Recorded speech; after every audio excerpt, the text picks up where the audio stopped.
ആലപ്പുഴയിൽ ആത്മഹത്യ ചെയ്ത നെൽകർഷകന് ലഭിച്ച ജപ്തി നോട്ടീസ് മരവിപ്പിച്ചു.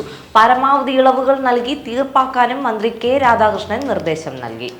എറണാകുളത്ത് ബിരുദ വിദ്യാർത്ഥിനിയെ കഴുത്തറുത്ത് കൊലപ്പെടുത്തിയ കേസിലെ പ്രതിക്ക് ഇരട്ട ജീവപര്യന്തം തടവ് ശിക്ഷ. നമസ്കാരം. ഈ മണിക്കൂറിലെ ഏറ്റവും പ്രധാനപ്പെട്ട 10 വാർത്തകളുമായി ജനേകം ഓൺലൈൻ മോജോ ന്യൂസിലേക്ക് സ്വാഗതം.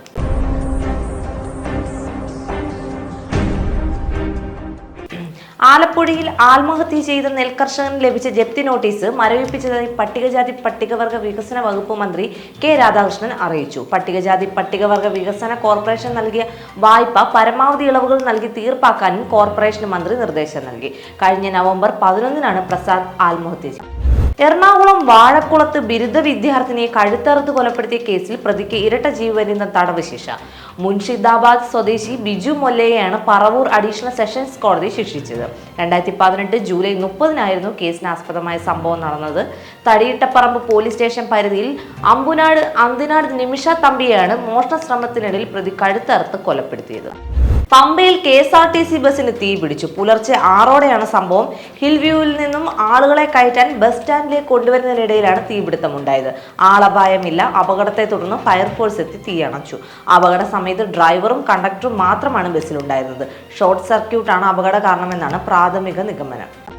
മണിപ്പൂരിൽ വീണ്ടും സംഘർഷം. ചുരാചന്ദ്പൂർ അതിർത്തിയിൽ കുക്കി സായുധ ഗ്രൂപ്പുകളും തീവ്ര മൊയ്തേയ് സംഘടനയും തമ്മിലാണ് സംഘർഷമുണ്ടായത്. വെടിവെപ്പിൽ 4 പേർ കൊല്ലപ്പെട്ടു, നിരവധി പേർക്ക് പരിക്കേറ്റു. അതിനിടെ ബിഷ്ണുപൂരിൽ 4 പേരെ കാണാതായി. ഇന്നലെ രാത്രിയും ഇന്ന് രാവിലെയും വിവിധയിടങ്ങളിൽ വെടിവയ്പുണ്ടായി. അതിർത്തി ജില്ലകളായ ബിഷ്ണുപൂർ, ചുരാചന്ദ്പൂർ എന്നിവിടങ്ങളിലാണ് വെടിവയ്പ് നടന്നത്. പ്രദേശത്ത് കനത്ത സുരക്ഷ ഏർപ്പെടുത്തി കൂടുതൽ സൈനിക വിന്യാസവും ഉറപ്പാക്കിയിട്ടുണ്ട്. കോഴിക്കോട് കൊടുവള്ളിയിൽ വാഹനാപകടത്തിൽ പരിക്കേറ്റ് ചികിത്സയിലായിരുന്ന കോളേജ് വിദ്യാർത്ഥിനി മരിച്ചു. KMCT കോളേജ് വിദ്യാർത്ഥിനി ഫാത്തിമ മിൽസിയെയാണ് മരിച്ചത്. താമരശ്ശേരി ചുങ്കം സ്വദേശിയായിരുന്നു. പൂനൂർ സ്വദേശി ഫിദ ഫർസാന പരിക്കേറ്റ് ചികിത്സയിലാണ്. ഇന്നലെ രാവിലെ കൊടുവള്ളി മാനിപ്പുരത്ത് വെച്ചായിരുന്നു അപകടമുണ്ടായത്. എതിർദിശയിലെത്തിയ കാറിൽ തട്ടി വിദ്യാർത്ഥിനികൾ സഞ്ചരിച്ച സ്കൂട്ടർ സ്വകാര്യ ബസിന് മുന്നിലേക്ക് വീഴുകയായിരുന്നു. ഇന്ന് രാവിലെയാണ് ഫാത്തിമ മിൽസിയ മരിച്ചത്. അധ്യാപകന്റെ കൈവെട്ടിയ കേസിൽ അറസ്റ്റിലായ പ്രതി സവാദിന് കണ്ണൂരിൽ താമസിക്കാൻ സഹായിച്ചവരെ തേടി NIA. വളപട്ടണം, വിളക്കോട്ടൂർ, ബേരം എന്നിവിടങ്ങളിൽ താമസ സൗകര്യം ഒരുക്കിയവരെയാണ് ദേശീയ അന്വേഷണ ഏജൻസി തിരയുന്നത്.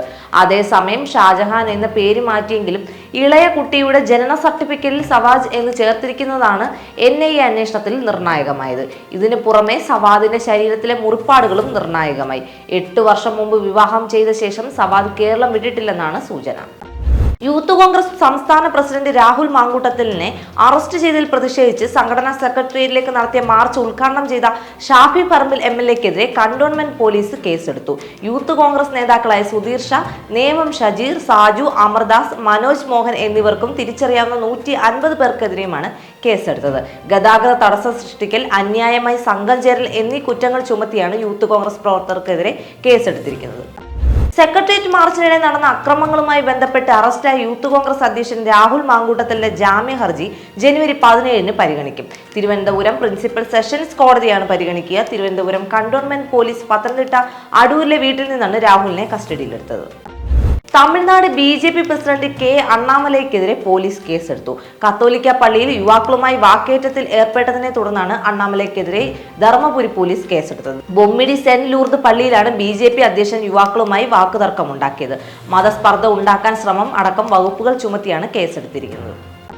ടേക്ക് ഓഫിന് മിനിറ്റുകൾ മാത്രം ശേഷിക്കെ വിമാനത്തിൽ നിന്ന് എടുത്തു ചാടി യാത്രക്കാരൻ. ടൊറന്റോ പിയേഴ്സൺ ഇന്റർനാഷണൽ വിമാനത്താവളത്തിൽ തിങ്കളാഴ്ചയാണ് സംഭവം. ദുബായിലേക്കുള്ള എയർ കാനഡ AC 056 ബോയിങ് 747 വിമാനത്തിൽ നിന്നാണ് യാത്രക്കാരൻ പുറത്തേക്ക് ചാടിയത്. 20 അടി താഴേക്ക് വീണ യാത്രക്കാരന് നിസ്സാര പരിക്കുകൾ പറ്റി. സംഭവത്തെ തുടർന്ന് 319ഓളം യാത്രക്കാരുണ്ടായിരുന്ന വിമാനം 6 മണിക്കൂർ വൈകി. ജനേകം ഓൺലൈൻ മോജോ ന്യൂസിൽ വീണ്ടും കാണാം. കൂടുതൽ വാർത്തകൾക്കും വീഡിയോകൾക്കുമായി ജനേകത്തിന്റെ വെബ്സൈറ്റ്, YouTube ചാനൽ എന്നിവ സന്ദർശിക്കുക.